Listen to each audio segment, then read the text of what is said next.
Somme 26, prière de l'innocent. Seigneur, rends-moi justice. J'ai marché sans faillir. Je m'appuie sur le Seigneur et ne faiblirai pas. Éprouve-moi, Seigneur, scrute-moi, passe au feu mes reins et mon cœur. Et devant les yeux, ton amour, je marche selon ta vérité. Je ne marche pas chez l'imposteur. Je n'entre pas chez l'hypocrite. L'assemblée des méchants, je la hais. Je ne marche pas chez les impies. Je lave mes mains en signe d'innocence pour approcher de ton autel, Seigneur, pour dire à pleine voix l'action de grâce et rappeler toutes les merveilles. Seigneur, j'aime ta maison que tu habites, le lieu où demeure ta gloire. Ne m'inflige pas le sort des pécheurs, le dessein de ceux qui versent le sang. Ils ont dans les mains la corruption, leur droite est pleine de profit. Oui, j'ai marché sans faillir. Libère-moi, prends pitié de moi. Sous mes pieds, le terrain est sûr. À l'assemblée, je bénirai le Seigneur. Donc, Somme 26, intitulé Prière de l'innocent. À quel genre littéraire appartient le Somme 26? La question est fort discutée. Certains commentateurs le classent dans la liturgie d'entrée. Non sans raison, d'ailleurs, à le lire, on pense instinctivement aux cérémonies liturgiques préalablement décrites dans les psaumes 15 et 24. Il s'en distingue toutefois sur un point important. Ici, ce n'est plus le gardien du temple qui énumère les conditions d'entrée, mais le pèlerin lui-même qui déclare les avoir observés. D'autres exégètes considèrent plutôt le psaume 26 comme une protestation d'innocence. L'existence de ce genre littéraire est bien attestée dans l'Antiquité. L'Antiquité païenne, babylonienne et égyptienne connaissait certaines pratiques qui amenaient les fidèles à affermir leur innocence devant leur Dieu. Alors Dieu minuscule, faux Dieu. Ces protestations d'innocence comportent certains éléments que nous retrouverons dans le psaume 26. Petit a, une invocation. Seigneur, rends-moi justice, le verset 1er. Petit b, la protestation d'innocence, verset 2 à 8. Petit c, une prière au Seigneur, verset 9 à 11. Petit d, protestation de confiance, verset 12. C'est donc avec raison que nombre d'auteurs comptent notre psaume parmi les déclarations d'innocence. En voici la structure. Antienne d'ouverture, verset 1er. Thème fondamental, verset 1er encore. Première protestation d'innocence, verset 2 à 5. Deuxième protestation d'innocence, verset 6 à 10. Reprise du thème fondamental, verset 11 et 12. Antienne finale, verset 12. Somme de David. Nous avons déjà dit que cette expression ne désigne pas nécessairement l'auteur du psaume. Toutefois, il peut être pas superflu d'y revenir brièvement. La préposition hébraïque « le » ne se traduit pas par « de », mais par « a » accent grave. C'est-à-dire que l'expression « le David » du titre hébreu signifie que le psaume en question est dédié à David ou qu'il a été emprunté à un recueil davidique. Antienne d'ouverture, verset 1er. Le psalmiste lance un vibrant appel à Dieu, juge et habite la morale. Seigneur, rends-moi justice. Thème fondamental. La métaphore du chemin résume tout l'itinéraire de l'existence humaine, soumise au jugement, le ton général et les images relèvent du genre spatial, sapientiel. Seule la fidélité et la morale de l'alliance donnent un sens à la vie. Tel le contexte idéologique dans lequel il faut situer les protestations d'innocence. Elles n'ont rien des déclarations pharisaïques, mais elles expriment l'esprit de foi qui oriente vers Dieu tout l'agir humain. Première protestation d'innocence, verset 2 à 5. Le psalmiste est fermement convaincu que Dieu ne se contente pas d'un regard superficiel sur les actions des hommes, mais qu'il les scrute, voire qu'il passe au feu les reins et les cœurs. Les reins et les cœurs sont deux métaphores physiologiques fréquentes dans la Bible qui expriment la complexité volitive, affective, qui est à la base de l'agir humain. Le cœur, en pratique, dans l'anthropologie biblique, il est le centre de coordination de tout l'être intérieur, et en tant que tel, il doit être transparent au regard scrutateur de Dieu. Quant aux reins qui s'étendent au secteur passionnel, émotif et primaire de l'homme, ils sont le siège de toutes les réactions psychiques et physiques de l'organisme humain. Le verset 3 contient deux des termes les plus importants de la théologie biblique, l'amour, la AZ, de l'hébreu, la AZ, H-E-S-E-D, et la vérité, la Emet, E-M-E-T, de l'hébreu encore.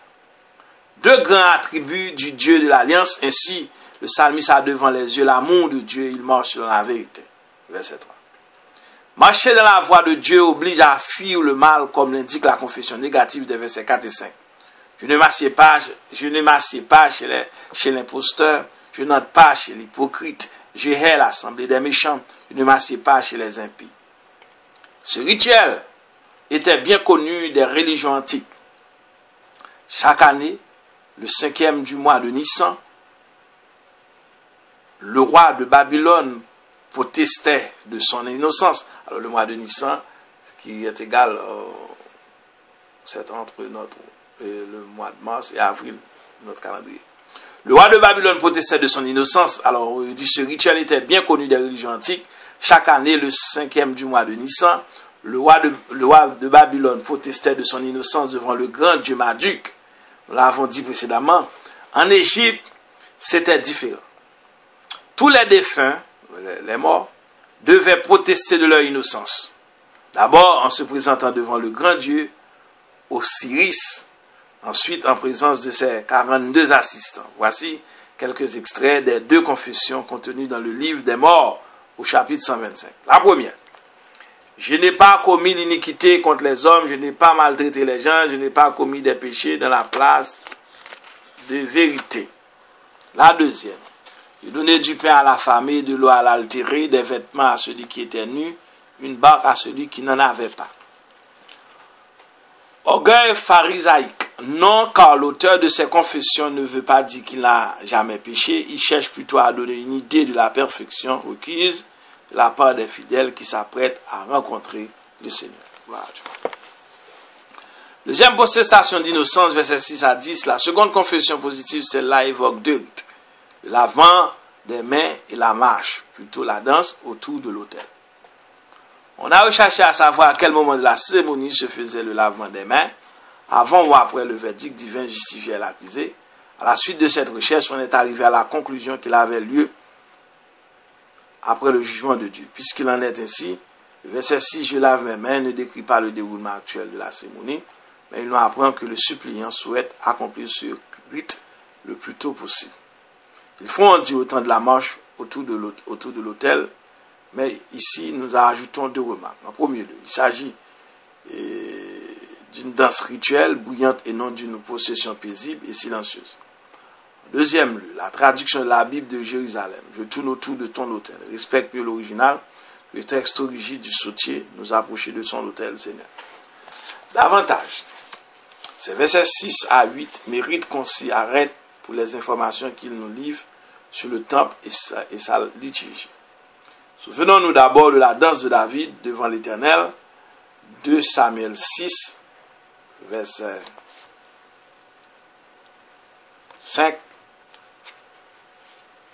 2 Samuel 6, verset 5 et 14. Et les danses sacrées de prophètes cananéens autour de l'autel Baal, 1 roi 18, verset 26 à 29. Il va sans dire que les psaumes font allusion à ce rite conventionnel. À titre d'exemple, mentionnons le psaume 42, 5, le psaume 42, verset 5 et le psaume 18, verset 27. Et surtout, nous n'allons pas imaginer des danses silencieuses. Notre psaume 26 nous en provient au verset 7 que nous venons de voir. Et pour dire à pleine voix l'action de grâce et rappeler toutes tes merveilles. En d'autres mots, l'exécution de la danse liturgique autour de l'autel du temple s'accompagne d'un chant toda, ou chant de louange. Et toda, T-O, accent circonflexe et A de l'hébreu, qui célèbre les merveilles de l'histoire du salut. Ce rituel antique adoptée et adaptée en Israël, revêt une profonde signification spirituelle. La danse culturelle symbolise ce que réalise la liturgie, l'union mystique de Dieu et de l'homme. C'est précisément cette expérience religieuse authentique qui pousse le suppliant du psaume 26, un lévite sans doute, à parler amoureusement du temple. Seigneur, j'aime la maison que tu habites, le lieu où demeure ta gloire. On trouve ici une allusion directe à l'époque de vie nomade où la gloire de l'Éternel emplissait la demeure. Exode 40, verset 35. Beaucoup plus tard, dans le judaïsme, l'habitation de Dieu au milieu des hommes sera appelée la Shekinah. C-H-E-K-I-N-A-H.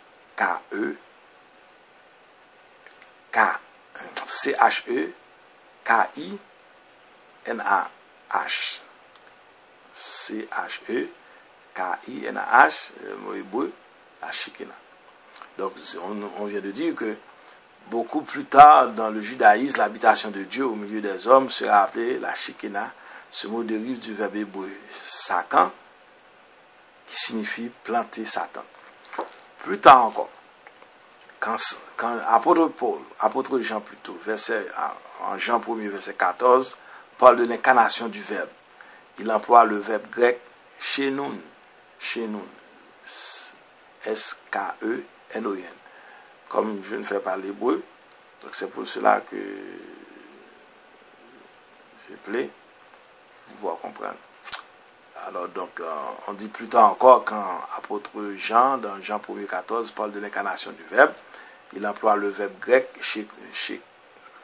shekenon, planter sa tente, qui évoque le verbe hébreu sakan, et le mot qui en dérive, Shekinah. C'est donc avec raison, Chouraki traduit Jean 1er 14 comme sur la parole devenue chair, elle a établi en tente parmi nous.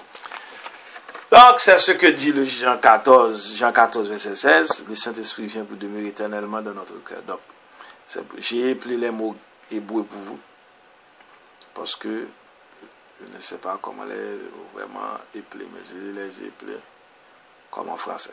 Bon, Shekinah. Reprise du thème fondamental, versets 11 et 12, on retrouve ici la métaphore du chemin rencontré au verset 1er. Ainsi, toute la vie à l'image du psaume est une marche, alléluia, c'est-à-dire un acte de culte, dans l'esprit de la plus pure tradition de l'Alliance. Oui, j'ai marché sans faillir, libère-moi, prends pitié de moi. Ces deux derniers verbes ajoutent un aspect nouveau à la confiance mise en Dieu au premier verset.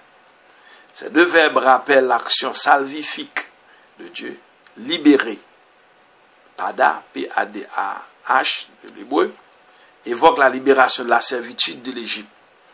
Prendre en pitié appartient au vocabulaire de la théologie de la grâce. Antienne finale, verset 12.